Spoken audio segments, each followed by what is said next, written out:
ವೈದ್ಯರ ಕೊರತೆ ಇದೆ ಸರ್. ಯಾರು ಹೇಳಿದ್ರು ವೈದ್ಯರ ಕೊರತೆ ಇದೆ? ಇದ್ದಾರೆ, ಕಣ್ಣಿನ ಆಸ್ಪತ್ರೆ ಇದೆ, ಬೋನ್ ಸ್ಪೆಷಲಿಸ್ಟ್ ಇದ್ದಾರೆ, ನಮ್ಮ ಉಳಿದ ಸ್ಪೆಷಲಿಸ್ಟ್ಗಳೆಲ್ಲ ಇದ್ದಾರೆ. ನಮ್ಮ ಹತ್ರ ಇರೋದು ಸ್ತ್ರೀ ರೋಗ ತಜ್ಞರು, ಹೆರಿಗೆ ಪ್ರಸೂತಿ ತಜ್ಞರು ಇರಲಿಲ್ಲ. 2 ಮಂಜೂರಾತಿ ಆಗಿರೋದು. ಕಳೆದ 3 ವರ್ಷಗಳಲ್ಲಿ ಅದನ್ನ ಹುದ್ದೆ ತುಂಬಬೇಕು ಅಂತೇಳಿ ಪದೇ ಪದೇ ಸರ್ಕಾರಕ್ಕೆ ಹೇಳ್ತು. ಒಂದು ಸಣ್ಣ ಬೇರೆ ಬೇರೆ ಕಾರಣಗಳ ಹಿನ್ನೆಲೆಯಲ್ಲಿ ಯಾವ ಪ್ರಸೂತಿ ತಜ್ಞರು ಕೂಡ ಇಲ್ಲಿ ಬರ್ಲಿಕ್ಕೆ ಒಪ್ಪಲಿಲ್ಲ. ನಾನೇ 10 ಜನ ಡಾಕ್ಟರ್ಗಳ ಹತ್ರ ಮಾತಾಡಿದ್ದೇನೆ, ದಯಮಾಡಿ ಕಾರ್ಕಳಕ್ಕೆ ಬನ್ನಿ, ಇಲ್ಲಿ ಚೆನ್ನಾಗಿದೆ ಅಂತ. ಕೆಲವರು ಬೇರೆ ಬೇರೆ ಕಾರಣಕ್ಕೆ ಬರಲಿಲ್ಲ. ಕಾರಣವನ್ನು ಇಲ್ಲಿ ಉಲ್ಲೇಖ ಮಾಡಲ್ಲ, ಚೆನ್ನಾಗಿ ಕಾಣಲ್ಲ, ನನಗೆ ಬರಲಿಲ್ಲ. ಅವ್ರಿಗೆ ವಿಘ್ನ ಸಂತೋಷಿಗಳ ಕಾರಣಕ್ಕೆ ಬರಲಿಲ್ಲ, ಬರಲ್ಲ ಅಂತಾನೆ ಹೇಳಿದ್ರು. ಹೊಸ ನೇಮಕಾತಿಗಳನ್ನು ಸರ್ಕಾರ ಮಾಡಲಿಲ್ಲ. ಈಗ ತಾತ್ಕಾಲಿಕ ನೆಲೆಯಲ್ಲಿ NHM ನಲ್ಲಿ ಈಗ ಒಬ್ರು ತಾತ್ಕಾಲಿಕವಾಗಿ ಬಂದಿದ್ದಾರೆ.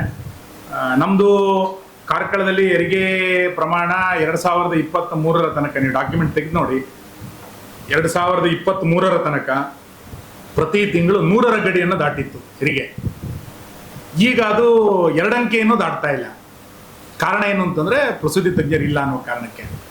ಈಗ ಒಬ್ರು ಬಂದಿದ್ದಾರೆ, ಯೋಗಾನುಯೋಗ ಬಂದಿರೋದ ಕಾರಣಕ್ಕೆ ಅದನ್ನು ಬಳಸ್ಕೊಳ್ಳೋಣ. 2 ಹುದ್ದೆಗಳನ್ನ ಏನು ಮಂಜೂರಾತಿ ಮಾಡಿತ್ತು ಅದಕ್ಕೆ ಭರ್ತಿ ಮಾಡಿ ಅಂತ ನಾವು ಸರ್ಕಾರಕ್ಕೆ ಕೇಳ್ತೇವೆ. ಇನ್ನ ವೈದ್ಯರು ನಮ್ಮಿಂದ ನೇಮಕ ಆದ್ರು ಅಂತೇಳಿ ಕೆಲವರು ಲೇಬಲ್ ಹಚ್ಕೊಂಡು ತಿರುಗ್ತಾ ಇದ್ದಾರೆ. ಸಂತೋಷ, ಯಾರು ಬೇಕಾದ್ರೂ ಲೇಬಲ್ ಹಚ್ಕೊಳ್ಳಿ, ನಮ್ಮೂರಿನ ಆಸ್ಪತ್ರೆ ಚೆನ್ನಾಗಾಗ್ಲಿ.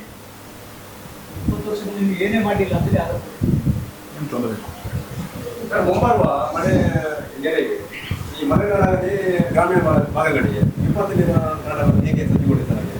ಈಗಾಗಲೇ ವಿಪತ್ತು ನಿರ್ವಹಣೆಗೆ ಸಂಬಂಧಪಟ್ಟಂತೆ ಸಭೆಯನ್ನು ನಾನು ಈಗಾಗಲೇ ಮಾಡಿದ್ದೇನೆ.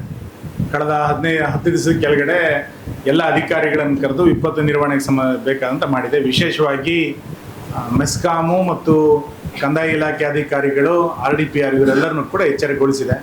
ಸರ್ಕಾರದ ರಾಜ್ಯ ಮಟ್ಟದ ಸುತ್ತೋಲೆ ಏನು ಬಂದಿದೆ, ಆ ಸುತ್ತೋಲನೆಯನ್ನ ಕಾರ್ಕಳದ ಅಧಿಕಾರಿಗಳ ಮುಖಾಂತರ ಅನುಷ್ಠಾನಕ್ಕೆ ತರುವಂತ ಕೆಲಸ ಮಾಡಿದೆ.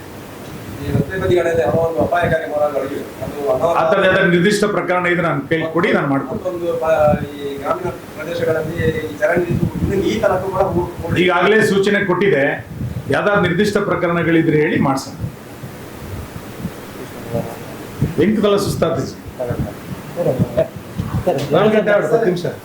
2014ರಲ್ಲಿ ನೀವು ಪರಿಸರ ಉತ್ಸವ ಮಾಡಿದ್ರಿ, ಇಂಗು ಗುಂಡಿ ಮಾಡಿಸಿ ಅಂತ ಹೇಳಿ, ಮನೆಗೊಂದು ಮರ ಅಂತೇಳಿ ಬಹಳ ಪರಿಣಾಮಕಾರಿಯಾಗಿದೆ. ಈಗ ಮಳೆ ಕಡಿಮೆ ಆಗ್ತಾ ಇದೆ, ಅಂತ ಕಾರ್ಯಕ್ರಮ ಏನಾಗಬೇಕು ನಾವು ಪ್ರಾರಂಭಿಸ್ತಾರೆ ಹೇಗೆ? ಕೆಲವು ಸರಿ ಬದಲಾವಣೆ ಮತ್ತು ಪೂರಕವಾದಂತಹ ಆಂದೋಲನಗಳನ್ನು ನಾವು ಪ್ರಾರಂಭ ಮಾಡ್ತೇವೆ. ಪ್ರತಿ ವರ್ಷ ನಾವೇ ಮಾಡಬೇಕು ಅಂತ ಏನು ಹೇಳಬಾರ್ದು. ಈ ಪರಿಸರ ಉತ್ಸವ ನಾವು 4-5 ವರ್ಷ ಮಾಡಿದೀವಿ. ಈಗ ಹಳ್ಳಿಗಳಲ್ಲಿ ಬೇರೆ ಬೇರೆಯವರು ಮಾಡ್ತಾ ಬಂದಿದ್ದಾರೆ. ಈ ಕೆಸರದ ಕೂಟ, ಆಟಿಡೊಂಜಿ ಕಮಲದ ಕೂಟ ಅಂತ ಪ್ರಾರಂಭ ಮಾಡಿದ್ ನಾವು, ಈಗ ಎಲ್ಲ ಕಡೆಗಳಲ್ಲೂ ಮಾಡ್ತಿದ್ದಾರೆ. ಹಂಗೆ ನಾವೇ ಮಾಡಬೇಕು ಅಂತೇನಿಲ್ಲ. ಒಂದು ಆಂದೋಲನ, ಒಂದು ಪೂರಕವಾದ ಚಟುವಟಿಕೆಗೆ ನಾವು ಬೀಜ ಬಿತ್ತೋದು, ನಂತರ ಅದನ್ನ ಬೇರೆ ಬೇರೆಯವರು ಮಾಡ್ತಾ ಹೋಗ್ತಾರೆ. ಅದು ಖುಷಿ ಪಡ್ಬೇಕು, ಮಾಡ್ತಾ ಹೋಗೋದು. ಈಗ ಇಂಗು ಗುಂಡಿಗಳು ತುಂಬಾ ಸಂಘ ಸಂಸ್ಥೆಗಳು ಮಾಡ್ತಾ ಇದ್ದಾರೆ. ಪರಿಸರ ಉತ್ಸವಗಳನ್ನು ಕೂಡ ತುಂಬಾ ಜನ ಮಾಡ್ತಾ ಇದ್ದಾರೆ. ಮಾಡ್ಲಿ, ತೀರಾ ಅನಿವಾರ್ಯ ಆಯ್ತು ಇದಕ್ಕೆ ಸುನಿಲ್ ಕುಮಾರ್ ಎಲ್ಲದನ್ನು ಮಾಡಬೇಕು ಅಂತ ನಾನು ಮಾಡ್ಲಿಕ್ಕೆ ತಯಾರಿದ್ದೇನೆ. ಬಟ್ ಎಲ್ಲದನ್ನು ನಾನೇ ಮಾಡ್ಲಿಕ್ಕೆ ಆಗಲ್ಲ.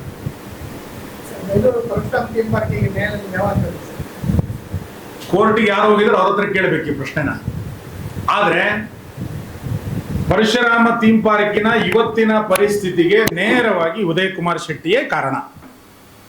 ಇದಕ್ಕೆ ಇನ್ಯಾರನ್ನೂ ಹೊಣೆ ಮಾಡ್ಲಿಕ್ಕೆ ಸಾಧ್ಯ ಇಲ್ಲ. ಅವ್ನು ಬೇರೆ ಇನ್ಯಾರು ಹೊಣೆಗಾರ ಆಗ್ಲಿಕ್ಕೂ ಸಾಧ್ಯ ಇಲ್ಲ. ಥೀಮ್ ಪಾರ್ಕ್ ಸರಿ ಇಲ್ಲ ಅಂತ ಹೇಳಿ ಬೊಬ್ಬೆ ಹೊಡೆದವರು ಅವರೇ. ಅದನ್ನ ಸರಿ ಮಾಡಬೇಕು ಅಂತೇಳಿ ಶಿಲ್ಪಿ ಬಂದಾಗ ರಸ್ತೆಗೆ ಮಣ್ಣು ಹಾಕಿದವ್ರು ಅವರೇ. ಸರಿ ಇಲ್ಲ ಅಂತೇಳಿ ಕಮಿಟಿ ರಚನೆ ಮಾಡಿದ್ದು ಕಾಂಗ್ರೆಸ್ಸೇ. ನಂತರ ಸಮಿತಿಯನ್ನು ವಿಸರ್ಜನೆ ಮಾಡಿದ್ದು ಕಾಂಗ್ರೆಸ್ಸೇ. ಈಗ ಕೋರ್ಟಿಗೆ ಹೋಗಿರೋರು ಅವರೇ. ಇದ್ರಲ್ಲಿ ಯಾರು ಹೊಣೆ ಆಗ್ಯಾರೆ? ಬಹಳ ಇದರಲ್ಲಿ ವಿಚಿತ್ರ. ಎಲ್ಲ ಮಾಡಿರೋದು ಅವರೇ. ಪರಶುರಾಮ ಥೀಮ್ ಪಾರ್ಕಿನ ವಿರುದ್ಧ FIR ಮಾಡಿದ್ ಯಾರು? ಕಾಂಗ್ರೆಸ್ಸಿನ ಸಮಿತಿ. ಅದನ್ನ ವಿಸರ್ಜನೆ ಯಾವ ಕಾರಣಕ್ಕೆ ಮಾಡಿದ್ರು? ಈಗ ರಸ್ತೆಗೆ ಮಣ್ಣು ಹಾಕಿದವರು ಯಾಕೆ ಕೋರ್ಟಿಗೆ ಹೋದ್ರು? ಹಣ ಬಿಡುಗಡೆ ಮಾಡಿದಂಥದ್ದು ಯಾಕೆ ತಡೆದ್ರು? ಅವತ್ತಿನ ಉಪಮುಖ್ಯಮಂತ್ರಿಗಳು ಗಾಂಧಿ ಮೈದಾನಕ್ಕೆ ಬಂದು ಮುಂದಿನ ಚುನಾವಣೆ ತನಕ ಇದನ್ನ ಇಡ್ತೀವಿ ಅಂತ ಯಾಕೆ ಹೇಳಿದ್ರು? ನಾನು ಅವತ್ತು ಹೇಳಿದ್ದೇನೆ, ಪರಶುರಾಮ ಥೀಮ್ ಪಾರ್ಕ್ ಬಿಜೆಪಿಗೆ ಚುನಾವಣೆ ವಸ್ತು ಅಲ್ಲ, ನಮಗೊಂದು ಪ್ರವಾಸೋದ್ಯಮದ ವಸ್ತು. ಪರಶುರಾಮ ಥೀಮ್ ಪಾರ್ಕ್ ಕಾಂಗ್ರೆಸ್ ಚುನಾವಣೆ ವಸ್ತು ಆಗಿರ್ಬೋದು, ನಮಗೇನು ಚುನಾವಣೆ ವಸ್ತು ಅಲ್ಲ. ಮತ್ತು ನಾವು ಮುಂದಿನ ಚುನಾವಣೆ ಇದನ್ನು ಬಳಸ್ಕೊಳ್ಳೋ ಪ್ರಶ್ನೆನೂ ಇಲ್ಲ, ನಮಗೆ ಚುನಾವಣೆ ವಸ್ತು ಅಲ್ಲ. ಆದರೆ ನೋವೇನು ಅಂತ ಕೇಳಿದ್ರೆ ಪ್ರವಾಸೋದ್ಯಮಕ್ಕೆ ತೆರೆದುಕೊಳ್ಬೇಕಿತ್ತು ಅಂತ ನಾವು ಅವತ್ತೇನು ಹೇಳಿದ್ವಿ, ಉಡುಪಿಯ ಪರ್ಯಾಯಕ್ಕೆ ಅದನ್ನ ಅಟ್ಲೀಸ್ಟ್ ಅದನ್ನ ರೆಡಿ ಮಾಡ್ಕೊಡಿ ಅಂತ ಕೇಳಿದ್ವಿ, ಆಗ್ಲಿಲ್ಲ. ಈಗ ಮಸ್ತಕಾಭಿಷೇಕ ಕೊತ್ತಿಗಾದ್ರೂ ಕೂಡ ಅದು ಓಪನ್ ಆಗಬೇಕು ಅಂತ ಕೇಳ್ತಿದೀವಿ. ನಿಮಗೆ ವಿಘ್ನ ಸಂತೋಷಿಗಳಿಗೆ ಪರಿಶ್ರಮ ಥೀಮ್ ಪಾರ್ಕು ಬೇಡ, ಯಕ್ಷರಂಗಾಯಣವು ಬೇಡ, ಎಣ್ಣೆ ಹೊಳೆ ಪ್ರಾಜೆಕ್ಟು ಬೇಡ ಅಂತಂದಾಗ ಏನು ಮಾಡ್ಲಿಕ್ಕಾಗತ್ತೆ? ಏನು ಮಾಡ್ಲಿಕ್ಕಾಗಲ್ಲ, ಅವರೇ ತೀರ್ಮಾನ ಮಾಡಬೇಕು. ಆದರೆ ನಾನಂತೂ ಹೇಳಿದ್ದೇನೆ, ಇದ್ರ ಬಗ್ಗೆ ನಾನು ತುಂಬ ಸಾರ್ವಜನಿಕವಾಗಿ ಚರ್ಚೆ ಮಾಡಲ್ಲ ಅಂತ ಸಾರ್ವಜನಿಕ ಸಭೆಯಲ್ಲಿ ಹೇಳಿದ್ದೇನೆ. ಇದನ್ನ ಜನರಿಗೆ ಬಿಟ್ಟಿದ್ದೇನೆ, ಬೇಕೋ ಬೇಡ ಅಂತ ಜನ ತೀರ್ಮಾನ ಮಾಡಿ ಅಂತ. ಆದರೆ ಸರ್ಕಾರ ಹಣ ಕೊಡಲಿಲ್ಲ ಅಂತಂದ್ರೆ ನಾವು ಯೋಚನೆ ಮಾಡಬೇಕು, ಏನು ಮಾಡಬೇಕು ಅಂತ. ಹೋರಾಟ ಮಾಡಬೇಕು ಅನ್ನೋದನ್ನ ಸ್ಥಳೀಯರು ಆಲೋಚನೆ ಮಾಡ್ತಿದ್ದಾರೆ, ಯೋಚನೆ ಮಾಡಲಿ.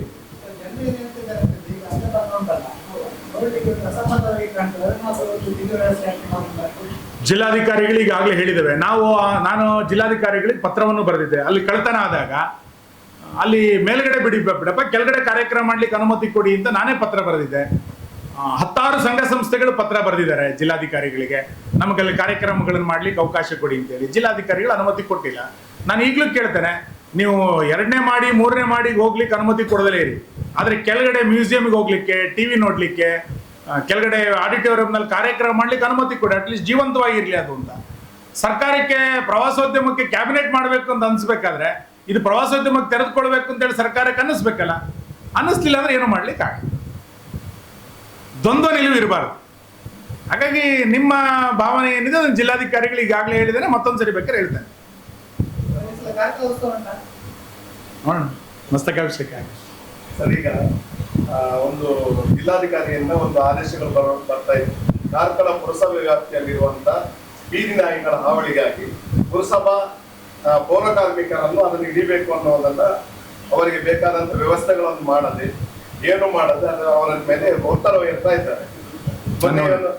ಮೊನ್ನೆ ನೀವು ನೋಡಿರ್ಬೋದು, ತಡರಾತ್ರಿವರೆಗೆ ಮೀಟಿಂಗ್ ಆಗಿ ಅಲ್ಲಿ ಹೆಂಗಸರಿಗೆ ಮಹಿಳಾ ಸಿಬ್ಬಂದಿಗಳು ಏನಿದ್ದಾರೆ ಅವರಿಗೆ ಅನುಚಿತವಾಗಿ ಮಾತಾಡಿದ್ದಾರೆ ಅಂತ ಹೇಳೋ ಪತ್ರಿಕೆ ಬರ್ತಾ ಇದೆ. ಅನುಚಿತವಾಗಿ ಯಾರು ವರ್ತನೆ ಮಾಡಿದ್ರೆ ಕಂಪ್ಲೇಂಟ್ ಕೊಡ್ಲಿಕ್ಕೆ ಹೇಳಿ. ಆದ್ರೆ ಒಂದು ಸಭೆ ಸ್ವಲ್ಪ ತಡ ಆಗಿದೆ ಅನ್ನೋದು ವಿವಾದ ಅಲ್ಲ. ಅನುಚಿತವಾಗಿ ವರ್ತನೆ ಮಾಡಿದ್ರೆ ಖಂಡಿತ ಅವ್ರ ಮೇಲೆ ಕ್ರಮ ತಗೊಳ್ಬೇಕು.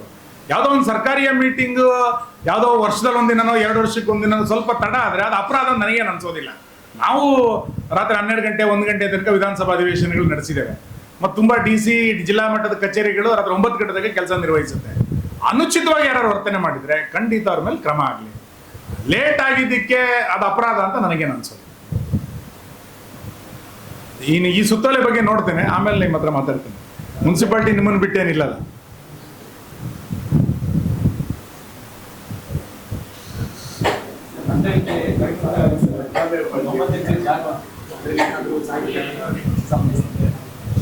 ಯೋಚನೆ ಇದೆ. ಆಕ್ಚುಲಿ ಕವಿ ಮುದ್ದಣ್ಣನ ಜಾಗವನ್ನ ಸ್ವಲ್ಪ ಅಭಿವೃದ್ಧಿ ಮಾಡಬೇಕು ಅಂತ ಯೋಚನೆ ಇತ್ತು. ಈಗ ನಮ್ಮ ಸರ್ಕಾರ ಇಲ್ಲದೇ ಇರೋದ್ರಿಂದ ಯೋಚನೆಗಳಿಗೆ ಅದು ಗರಿಗೆದಿರಲಿಲ್ಲ. ಇವತ್ತಲ್ಲ ನಾಳೆ ಅಲ್ಲಿರುವಂಥ ಸಮಾನ ಮನಸ್ಕರನ್ನ ಒಂದ್ಸರಿ ಕೋರ್ಸ್ ಮಾತಾಡಿ ಅಲ್ಲೇನೋ ಸಾಹಿತ್ಯದ ಚಟುವಟಿಕೆಗಳನ್ನು ಮಾಡೋಣ.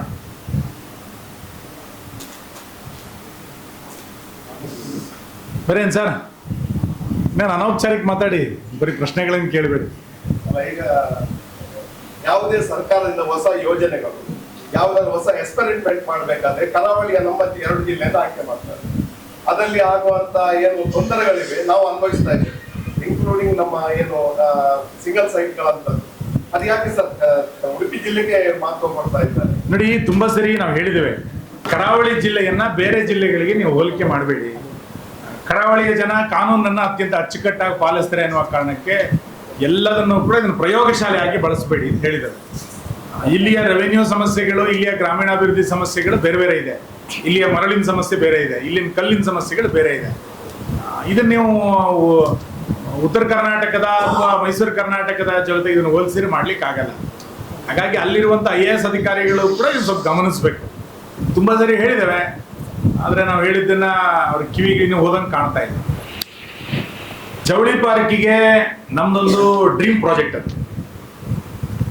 ನಾವು ಬಸವರಾಜ ಬೊಮ್ಮಾಯಿ ಅವರು ಇಲ್ಲಿಯ ಜಿಲ್ಲಾ ಉಸ್ತುವಾರಿ ಸಚಿವರಾಗಿದ್ದಂಥ ಸಂದರ್ಭದಲ್ಲಿ ಯಡಿಯೂರಪ್ಪನವರು ಮುಖ್ಯಮಂತ್ರಿ ಆಗಿದ್ದಾಗ ಜವಳಿ ಪಾರ್ಕಿಗೆ ಬೇಕಾದಂಥ ಯೋಜನೆಗಳನ್ನು ಮಾಡಿತ್ತು. ಬಜೆಟ್ನಲ್ಲಿ ಶಿಗ್ಗಾಂವ್ ಮತ್ತು ಕಾರ್ಕಳಕ್ಕೆ 2 ಜವಳಿ ಪಾರ್ಕ್ಗಳನ್ನು ಘೋಷಣೆ ಮಾಡಿದ್ವಿ. ಅದಕ್ಕೆ 20 ಎಕರೆ ಜಾಗ ಬೇಕು ಅಂತೇಳಿ ಸರ್ಕಾರ ಕೇಳಿದ್ರು ಇಲಾಖೆ. ಆಶ್ಚರ್ಯ ಮತ್ತು ನಿರಾಶೆ ಏನು ಅಂತ ಕೇಳಿದ್ರೆ, ನಮಗೆ ಒಂದೇ ಕಡೆ 20 ಎಕರೆ ಇರುವಂತ ಸರ್ಕಾರಿ ಜಾಗ ಸಿಗಲೇ ಇಲ್ಲ. ನಿಮಗೆ ಇದು ಕೇಳಿದ್ರೆ ಆಶ್ಚರ್ಯ ಆಗ್ಬೋದು. 20 ಎಕರೆ ಒಂದೇ ಸ್ಥಳದಲ್ಲಿ, 10 ಎಕರೆ 10 ಎಕರೆ ಬೇರೆ ಬೇರೆ ಕಡೆ ಅಲ್ಲ, ಒಂದೇ ಕಡೆ ಇರುವಂತ 20 ಎಕರೆ ಜಾಗ ನಮಗೆ ಸಿಗಲೇ ಇಲ್ಲ. ಅದರ ಪರಿಣಾಮವಾಗಿ ಶಿಗ್ಗಾಂವಿಗೆ ಬೇಕಾದಂತ ಎಲ್ಲ ಯೋಜನೆಗಳು ಅಲ್ಲೂ ಮುಗಿಸಿದ್ರು ಕೂಡ ಕಾರ್ಕಳದಲ್ಲಿ ನಾವು ಜವಳಿ ಪಾರ್ಕಿಗೆ ಜಾಗವನ್ನು ಕೊಡ್ಲಿಕ್ಕೆ ಆಗ್ಲಿಲ್ಲ. ಕಾರಣ ಏನಂದ್ರೆ ಡಿಮೂಡ್ ಫಾರೆಸ್ಟಿನ ಸಮಸ್ಯೆ ದೊಡ್ಡ ಪ್ರಮಾಣದಲ್ಲಿತ್ತು. ಎಲ್ಲೂ ಕೂಡ ನಮಗೆ 20 ಎಕರೆ ಜಾಗ ಸಿಗ್ಲಿಲ್ಲ. ಡಿಮೂಡ್ ಫಾರೆಸ್ಟಿನ ಸಮಸ್ಯೆ ಪರಿಹಾರ ಆದ ತಕ್ಷಣನೇ ನಮ್ಮ ಸರ್ಕಾರದ ಕೊನೆಯ ಹಂತದ ದಿನಗಳಲ್ಲಿ ಆ ಡಿಮೂಡ್ ಫಾರೆಸ್ಟಿನ ಸಮಸ್ಯೆ ಆದಾಗ ನಮಗೆ ನಿಟ್ಟೆನಲ್ಲಿ 20 ಎಕರೆ ಜಾಗ ಸಿಕ್ತು. ಆ ಜಾಗವನ್ನು ಗುರುತಿಸಿ ಜವಳಿ ಪಾರ್ಕಿಗೆ ನಾವು ಅದನ್ನು ಮೀಸಲಿಟ್ಟು ಸರ್ಕಾರ ಜವಳಿ ಪಾರ್ಕಿಗೆ ಇದನ್ನು ಮೀಸಲಿಟ್ಟು ಇದನ್ನು RTC ಮಾಡಿ ಆದೇಶ ಮಾಡಿತು. ಇಲಾಖೆನವರು ಅದನ್ನ ತನ್ನ ಮುತುವರ್ಜಿ ತೆಗೆದುಕೊಂಡು ಅದನ್ನ ಹ್ಯಾಂಡ್ ಓವರ್ ಮಾಡಿದ್ವಿ. ನಾವು ಅದನ್ನು ಗುದ್ಲಿ ಪೂಜೆಗೆ ಕೂಡ ಮಾಡ್ತೀವಿ. ಈಗ ಸರ್ಕಾರ ಏನು ಹೇಳ್ತಾ ಇದೆ ಅಂತ ಕೇಳಿದ್ರೆ, ಅದನ್ನ ಡೆವಲಪ್ಮೆಂಟ್ ಮಾಡಬೇಕು ಅಂತಂದ್ರೆ ಖಾಸಗಿಯವರೇ ಮುಂದೆ ಬರಬೇಕು, ಸರ್ಕಾರ ಅಭಿವೃದ್ಧಿಯನ್ನು ಮಾಡೋದಿಲ್ಲ ಅಂತ ಹೇಳಿ ಹೊಸ ಸರ್ಕಾರ ಹೇಳ್ತಾ ಇದೆ. ಆಕ್ಚುಲಿ ಆ ಜವಳಿ ಪಾರ್ಕ್ನ ಮೂಲಭೂತ ಸೌಕರ್ಯ, ವಿದ್ಯುತ್ತು, ರಸ್ತೆ, ಉಳಿದೆಲ್ಲ ವ್ಯವಸ್ಥೆಗಳನ್ನ ಸರ್ಕಾರ ಮಾಡಿಕೊಡ್ಬೇಕಾಗಿತ್ತು. ಶಿಗ್ಗಾಂವನಲ್ಲಿ ಅದೇ ರೀತಿ ಮಾಡಿರುವಂಥದ್ದು. ನಮ್ಮ ಕಡೆ ತಪ್ಪಾಗಿದೆ. ತಪ್ಪು ಅನ್ನೋಕ್ಕಿಂತನೂ ಜಾಗ ಕೊಡೋದು ನಮ್ಮ ಹತ್ರ ಲೇಟ್ ಆಗಿದೆ, ನಾನು ಒಪ್ಕೊಳ್ತೇನೆ. ನಮ್ಮ ಹತ್ರ ಅವತ್ತು ಕಂದಾಯ ಇಲಾಖೆ ಅಧಿಕಾರಿಗಳು ಎಷ್ಟೇ ಪ್ರಯತ್ನ ಮಾಡಿದ್ರು ಕೂಡ ನಮ್ಮ ಹತ್ರ ಜಾಗ ಸಿಗ್ಲಿಲ್ಲ. ಹಾಗಾಗಿ ನಾವು ಮೀಯಾರು ಆಸುಪಾಸ್ನಲ್ಲಿ ಹುಡುಕಿದ್ವಿ, ಎಲ್ಲೂ ಸಿಗ್ಲಿಲ್ಲ ಅಂತಂದಾಗ ಕೊನೆಗೆ ನಿಟ್ಟೆನಲ್ಲಿ ಹುಡುಕಿದ್ವಿ.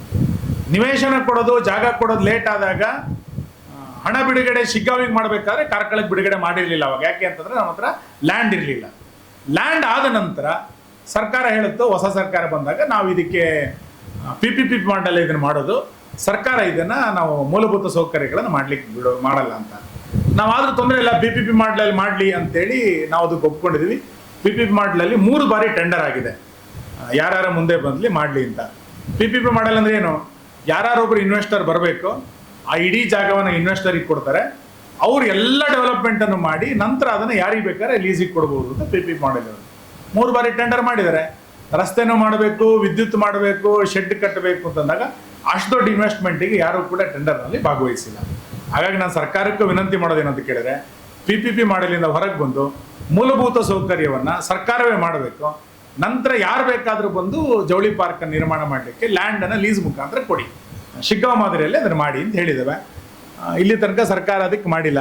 ಸರ್ಕಾರಕ್ಕೆ ಈಗ ಗ್ಯಾರಂಟಿಯ ಹೊರೆ ಜಾಸ್ತಿ ಆಗಿರೋದ್ರಿಂದ ಅಭಿವೃದ್ಧಿ ಚಟುವಟಿಕೆಗಳಿಗೆ ಸ್ವಲ್ಪ ನಿರೀಕ್ಷೆ ಮಾಡಿದಷ್ಟು ಅನುದಾನಗಳು ಬರ್ತಾ ಇಲ್ಲ. ಇವತ್ತಲ್ಲ ನಾಳೆ ಕೊಡಬೇಕು. ಅದು ಜವಳಿ ಪಾರ್ಕಿಗೆ ಲ್ಯಾಂಡ್ ರಿಸರ್ವ್ ಆಗಿದೆ. PPP ಮಾಡಲಿಂದ ಹೊರಗೆ ಬಂದು ಸರ್ಕಾರ ಅದನ್ನು ಅಭಿವೃದ್ಧಿ ಮಾಡಿದ್ರೆ ಈಗಲೂ ಜವಳಿ ಪಾರ್ಕ್ ಆಗಲಿಕ್ಕೆ ಸಿದ್ಧ ಆಗುತ್ತೆ. ಸಾಂವಿಧಾನಿಕ ಹುದ್ದೆಯಲ್ಲಿರುವಂಥವ್ರು ಒಂದು ಟ್ವೀಟ್ ಅನ್ನು ಮೊನ್ನೆ ನೋಡಿದೆ ನಾನು. ಇದನ್ನ ಕರಾವಳಿ ಯಕ್ಷರಂಗಾಯಣವನ್ನ ಜಿಲ್ಲಾ ಕೇಂದ್ರಕ್ಕೆ ತೆಗೆದುಕೊಂಡು ಹೋಗಬೇಕು ಅಂತ ಅವ್ರು ಟ್ವೀಟ್ ಅಲ್ಲಿ ಬರೆದಿದ್ರು. ಅದನ್ನೇ ಅದೇ ಟೋನ್ನಲ್ಲಿ ಇಲ್ಲಿಯ ಕಾಂಗ್ರೆಸ್ಸಿನ ಅಧ್ಯಕ್ಷರು ಕೂಡ ಹೇಳಿಕೆಯನ್ನು ಕೊಟ್ಟಿದ್ರು. ಅಂದ್ರೆ ಕಾರ್ಕಳದ ರಂಗಾಯಣವನ್ನ ಯಾವುದೋ ಜಿಲ್ಲಾ ಕೇಂದ್ರಕ್ಕೆ ತೆಗೆದುಕೊಂಡು ಹೋಗುವಂತ ಒಂದು ಹುನ್ನಾರ ನಡೆದಿರ್ಬೋದು. ಮೊದಲು ಹೆಸರು ಬದಲಾವಣೆ ನಡೆದಿದೆ, ನಂತರ ಇದನ್ನ ಬೇರೆ ಕಡೆಗೆ ಸ್ಥಳಾಂತರಿಸುವಂತ ಒಂದು ಹುನ್ನಾರ ನಡೆದಿರ್ಬೋದು. ಮತ್ತು ಯಕ್ಷರಂಗಾಯಣದ ಪರಿಕಲ್ಪನೆಯೇ ಬೇರೆ. ಕೆಲವರು ಸಮಾಜದಲ್ಲಿ ವೇದಿಕೆ ಮೇಲೆ ನಾಟಕ ಮಾಡುವಂತ ರಂಗಕರ್ಮಿಗಳಿದ್ದಾರೆ, ಕೆಲವರು ದಿನನಿತ್ಯ ನಾಟಕ ಮಾಡುವಂತ ವಿಘ್ನ ಸಂತೋಷಿಗಳಿದ್ದಾರೆ. ಹಾಗಾಗಿ ನಾವು ಗೌರವ ಕೊಡಬೇಕಾಗಿರುವಂಥದ್ದು ವೇದಿಕೆ ಮೇಲೆ ನಾಟಕ ಮಾಡುವಂತ ರಂಗಕರ್ಮಿಗಳಿಗೆ ಗೌರವ ಕೊಡೋದು, ದಿನನಿತ್ಯ ನಾಟಕ ಮಾಡ್ಕೊಂಡು ತಿರುಗುವಂಥವ್ರಿಗೆ ಗೌರವ ಕೊಡುವಂತ ಪ್ರಶ್ನೆ ಇಲ್ಲ. ಆದ್ರೆ ಇವತ್ತೇನಾಗಿದೆ, ಯಕ್ಷರಂಗಾಯಣದ ಪರಿಕಲ್ಪನೆ ಏನು? ಕರಾವಳಿ ಯಾರ ಹೆಸರು ಯಾರು ಬೇಕು ಅಂತ ಮನವಿ ಕೊಟ್ಟಿದ್ರು ಗೊತ್ತಿಲ್ಲ ನಮಗೆ. ಕರಾವಳಿ ಅಂತ ಯಾರು ಮನವಿ ಕೊಟ್ಟರು ನಮ್ಗೇನು ಗೊತ್ತಿಲ್ಲ. ಮತ್ತು ಸೌಜನ್ಯಕ್ಕೋಸ್ಕರನೂ ಕೂಡ ಇದನ್ನ ಸುನಿಲ್ ಕುಮಾರ್ ಕಾಲದಲ್ಲಿ ತಂದಿತ್ತು, ನಮ್ಮ ಇಲಾಖೆ ನಾನೇ ಇಲಾಖೆ ನಿರ್ವಹಣೆ ಮಾಡಿತ್ತು ಅಂತ ಕೇಳಬೇಕಲ್ಲ. ಇವತ್ತಿನ ನಿರ್ದೇಶಕರಿಗೆ ಕೇಳಬೇಕಲ್ಲ ಇದನ್ನ, ಸರ್ ಹಿಂಗೊಂದು ಪ್ರಪೋಸಲ್ ಇದೆ ಅಂತ. ಏನನ್ನೂ ಕೇಳಲಿಲ್ಲ. ಆದೇಶ ಬಂದಾಗಲೇ ಗೊತ್ತು ನಮಗೆ ಯಾಕೆ ಮಾಡಿದಿರಿ ಅಂತ ಕೇಳಿದಾಗ ಅದಕ್ಕೆ ಸ್ಪಷ್ಟತೆಯ ಉತ್ತರ ಇಲ್ಲ. ಹಂಗಾರೆ ಯಕ್ಷಗಾನ ಬಿಟ್ಟು ರಂಗಾಯಣ ಇರಕ್ಕೆ ಸಾಧ್ಯ ಇದೆಯಾ? ಸಾಧ್ಯ ಇರಲಿಕ್ಕೆ ಸಾಧ್ಯ ಇಲ್ಲ. ಅದೊಂದು ಸಾಂಸ್ಕೃತಿಕವಾದಂಥ ಅಸ್ಮಿತೆ, ಅದರಲ್ಲೊಂದು ಭಾವನಾತ್ಮಕವಾದಂಥ ನಂಟಿದೆ, ಅದನ್ನು ಬಿಟ್ಟಿರಲಿಕ್ಕೆ ಸಾಧ್ಯ ಇಲ್ಲ. ನಾನು ಅದಕ್ಕೆ ಕೇಳಿದೆ, ಕೆಲವರಿಗೆ ರಂಗಾಯಣವೇ ಬೇಡ ಅಂತಂದಾಗ ಏನು ಮಾಡ್ಲಿಕ್ಕಾಗತ್ತೆ? ಅದು ಕಾರ್ಕಳದಲ್ಲಿದ್ರೇನು, ಮಂಗಳೂರಲ್ಲಿದ್ರೇನು, ಸಮುದ್ರದಲ್ಲಿದ್ರೇನು, ಅವ್ರಿಗೇನು ಚಿಂತೆ ಇಲ್ಲ. ಆದ್ರೆ ನಮಗೆ ಬೇಕಲ್ಲ ರಂಗಾಯಣ, ನಮಗೆ ಇಲ್ಲಿ ಸಾಂಸ್ಕೃತಿಕತೆ ಬೇಕಲ್ಲ. ಕೋಟಿ ಚೆನ್ನಯ್ಯ ಥೀಮ್ ಪಾರ್ಕ್, ಕೆಲವರು ಹೇಳ್ಬೋದು ಕೋಟಿ ಚೆನ್ನಯ್ಯ ಥೀಮ್ ಪಾರ್ಕ್ ಇಲ್ಲಿ ಯಾಕೆ ಮಾಡಿದ್ದಾರೆ, ಕೋಟಿ ಚೆನ್ನಯ್ಯರಿಗೂ ಕಾರ್ಕಳಕ್ಕೂ ಏನು ಸಂಬಂಧ ಇಲ್ಲ, ಯಾಕೆ ಥೀಮ್ ಪಾರ್ಕ್ ಬೇಕು ಅಂತ ಕೇಳಿದ್ರೆ ಅದಕ್ಕೆ ನಮ್ಮ ಹತ್ರ ಉತ್ತರ ಇಲ್ಲ. ಪರಶುರಾಮ ಥೀಮ್ ಪಾರ್ಕ್ ಇಲ್ಲಿ ಯಾಕೆ ಬೇಕು ಅಂತ ಕೇಳೋದಕ್ಕೆ ಉತ್ತರ ಇಲ್ಲ. ಯಾವುದು ಹೊಸತನಗಳನ್ನು ಯೋಚನೆ ಮಾಡ್ಲಿಕ್ಕೆ ಶಕ್ತಿ ಇದೆ ಅವನ್ನೆಲ್ಲದನ್ನೂ ಇದನ್ನ ಮಾಡ್ಲಿಕ್ಕೆ ಸಾಧ್ಯ ಇದೆ.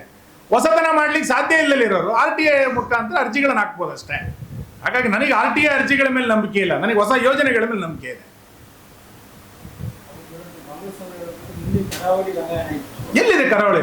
ಕರಾವಳಿ ರಂಗಾಯಣ ಇತ್ತು ಅನ್ನುವಂತ ಕರಾವಳಿ ರಂಗಾಯಣ ಇತ್ತು ಅನ್ನುವಂತ ಒಂದು ಪೇಪರ್ ಕೊಡಿ, ಒಂದು ಹಾಳೆ ಕೊಡಿ. ಹೌದು, ಆರೋಪ ಇರುವಂತ. ಆರೋಪ ಬೇಡ, ಒಂದು ಹಾಳೆ ಕೊಡಿ. ಕರಾವಳಿ ರಂಗಾಯಣ ಇತ್ತು ಅಂತ ಒಂದು ಪೇಪರ್ ಕೊಡಿ. ನಾನು ಆ ಇಲಾಖೆ ನಿರ್ವಹಿಸಿದ್ದೇನೆ. ಎಲ್ಲಿದೆ ಬಿ ವಿ ಕಾರಂತರ ಆಶಯದಲ್ಲಿ ಬಹಳ ಸ್ಪಷ್ಟ ಇತ್ತು. ಏನು ಅಂತ ಕೇಳಿದ್ರೆ, ನೆನ್ನೆ ಜೀವನ್ ರಾಮ್ ಸುಳ್ಳರ್ ಬಹಳ ಚೆನ್ನಾಗಿ ಹೇಳಿದ್ದಾರೆ ನ್ಯೂಸ್ ಕಾರ್ಕಳದಲ್ಲಿ. ಪ್ರಾದೇಶಿಕತ ಅಸ್ಮಿತೆಯನ್ನ ಬಳಸಿಕೊಂಡು ರಂಗಾಯಣಗಳನ್ನು ಮಾಡಿ ಅಂತ. ಕರಾವಳಿಯ ಪ್ರಾದೇಶಿಕದ ಅಸ್ಮಿತೆ ಏನು? ಕರಾವಳಿಯ ಪ್ರಾದೇಶಿಕತೆ ಅಸ್ಮಿತೆ ಏನು ಅಂತ? ಕರಾವಳಿಯ ಪ್ರಾದೇಶಿಕತೆ ಅಸ್ಮಿತೆ ಏನು ಅಂತ ಕೇಳಿದ್ರೆ ಯಕ್ಷಗಾನವೇ. ಯಕ್ಷಗಾನವನ್ನ ಇಡಿಸಿಕೊಂಡು ರಂಗಾಯಣ, ಯಕ್ಷಗಾನದ ನಿರ್ದೇಶನ ಹೆಂಗಾಗಬೇಕು, ರಂಗಭೂಮಿನಲ್ಲಿ ಯಕ್ಷಗಾನ ಹೆಂಗಾಗಬೇಕು, ಯಕ್ಷಗಾನದ ತರಬೇತಿ ಹೆಂಗಾಗಬೇಕು, ಇವೆಲ್ಲವೂ ಕೂಡ ಇದನ್ನ ಮಾಡಬೇಕಾಗಿರೋದು. ಇದನ್ನ ಬಿಟ್ಟು ಇನ್ನೇನೋ ಮಾಡ್ಲಿಕ್ಕೆ ಹೊರಡ್ತೀವಿ ಅಂತಂದ್ರೆ ಅವ್ರಿಗೆ ಕೇಳ್ಬೇಕು. ಮತ್ ಯಾರನ್ನ ತೃಪ್ತಿ ಮಾಡ್ಲಿಕ್ಕೋಸ್ಕರ ಯಕ್ಷರಂಗಾಯಣ ಮಾಡಿದ್ದಲ್ಲ ಅಂತ, ಯಾರನ್ನ ತೃಪ್ತಿ ಮಾಡ್ಲಿಕ್ಕೋಸ್ಕರ ಕಾರ್ಕಳಕ್ಕೆ ಯೋಜನೆಗಳನ್ನು ಬಂದಿದ್ದಲ್ಲ. ಬಹುಕಾಲ ಕಾರ್ಕಳದ ಬೆಳವಣಿಗೆ ಆಗಬೇಕು ಅಂತ ಯೋಜನೆಗಳನ್ನು ತಂದಿದ್ದು. ಪರಶುರಾಮ ಥೀಮ್ ಪಾರ್ಕ್ ಮಾಡಿದ ತಕ್ಷಣ ಯಾವುದೋ ಒಂದು ಸಮುದಾಯವನ್ನ ಪ್ರೀತಿಸಿದ್ದಲ್ಲ ಅದು, ಯಾವುದೋ ಒಂದು ಪ್ರದೇಶವನ್ನ ಪ್ರೀತಿಸಿದ್ದಲ್ಲ ಅದು. ಅದರಿಂದ ಪ್ರವಾಸೋದ್ಯಮ ಬೆಳಿಬೇಕು ಅಂತ. ಯಕ್ಷರಂಗಾಯಣ ಯಾವುದೋ ಯಕ್ಷಗಾನ ಕಲಾವಿದರಿಗೆ ಪ್ರೀತಿಗಲ್ಲ, ಇಲ್ಲಿಯ ಮಕ್ಕಳಿಗೆ ಅದೊಂದು ಯಕ್ಷಗಾನದ ನಂಟು ಬೆಳಿಬೇಕು, ಕಾರ್ಕಳಕ್ಕೆ ಜನ ಹರಿದು ಬರುವಂತ ಆಗಬೇಕು ಅಂತ ಎಲ್ಲ ಯೋಜನೆಗಳ ಮುಖಾಂತರ ಕಾರ್ಕಳಕ್ಕೆ ಜನ ಬರಬೇಕು ಅಂತೇಳಿ ಯೋಜನೆಗಳನ್ನ ನಾವು ತಂದಿದ್ಬಿಟ್ರೆ, ಯಾವುದೋ ಒಂದು ವ್ಯಕ್ತಿಗೆ, ಒಂದು ಗುಂಪಿಗೆ, ಒಂದು ಪ್ರದೇಶಕ್ಕೆ ತೃಪ್ತಿ ಆಗಬೇಕು ಅಂತ ಮಾಡಿದಲ್ವೇ ಅಲ್ಲ.